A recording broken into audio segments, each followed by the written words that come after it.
Alam mo ba kung ano ang real talk? Na may mga taong kakausapin, papakisamahan ka, depende sa pakinabang mo sa kanila. Dahil yun ang totoo. Kaya wag na tayong maglokohan dito dahil may mga taong kilala ka lang kapag meron ka.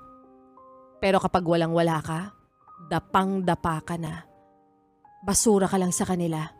Yung tipong kahit anong naitulong mo sa kanila noong mga panahong meron ka. Pero nung ikaw na yung bumagsak, hindi ka na nila kilala. Na nire-respeto ka lang nila kapag may napatunayan ka na sa buhay, pero kapag nasa lowest point ka ng buhay mo, sino ka? Madalas pa dyan mga kamag-anak mo.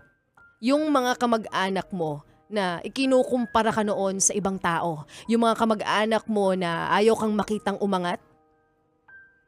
Pinag-uusapan lang nila yung mga kamag-anak mong umaasenso at kapag reunion, kayo ang tagahugas ng pinggan. Tagabili ng soft drinks, habang sila nakaupo sa harap ng lamesa gamit yung mga itinagong pinggan at kubyertos sa bahay. Masakit, di ba? Nasampal ka ng katotohanan, di ba? Alam mo, minsan kailangan mo ding tigasan yung puso mo. Lalo na kapag ikaw na yung inaabuso.